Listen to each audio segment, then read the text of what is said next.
Hey fam, how are you? I hope you had a wonderful week.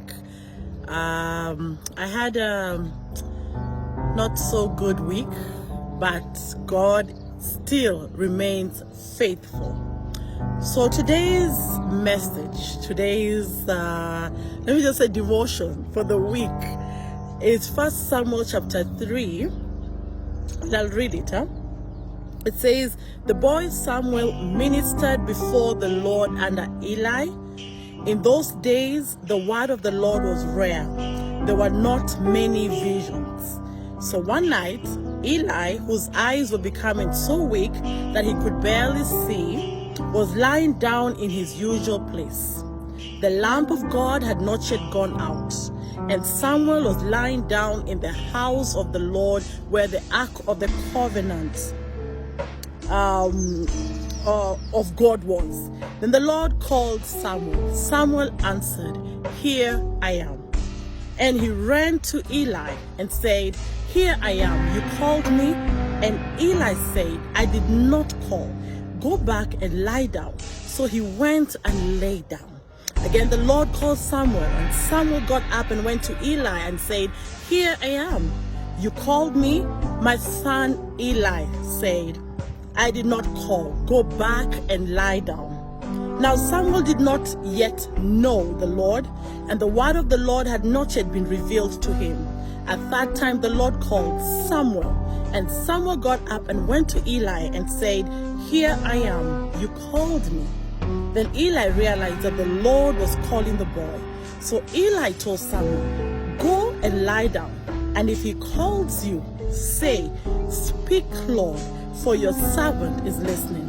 So Samuel went and lay down in his place, and the Lord came and stood there, calling us at the other time, "Samuel, Samuel." Then Samuel said, "Speak, for your servant is listening." Now I want to say this. I don't know about you, but I remember the first time I did not recognize the voice of God. And sometimes you get born again and you think that the voice of God is going to be so audible. And if it's audible, you're going to be able to recognize it immediately.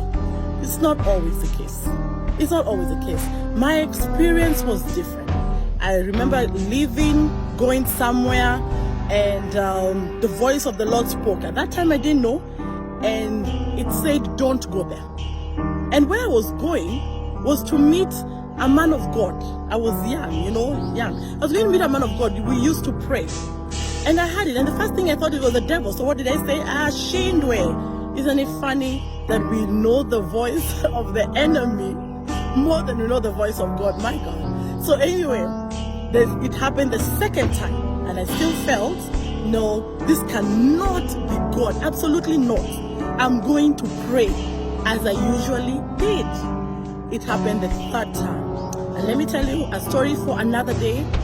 I went there and I really got messed up.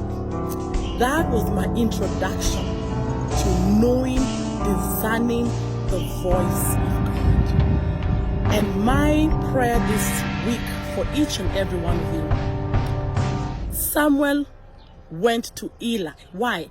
Because it was familiar, and this is what I say. The voice of God is personal, very personal. It cannot be taught. It cannot be, you must experience it. And sometimes it is good to have a mentor, someone you can run to, someone and say, "This is what I've been hearing," like he did.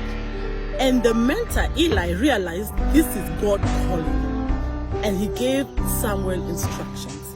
So my prayer to you too this week is discern the voice of God. The Bible says, "My sheep know my voice. My sheep hear, and they know it." The only way you can know the voice of God is being inside the Spirit of God. Letting your spirit man connect with your spirit man. The Bible says that it's the spirit of man that knows the mind of God. So as you go through this week, discern the voice of God. Hear the voice of God. and listen to the instruction. And next time you hear him calling, do as Samuel did. Say, here I am, Lord, speak to me.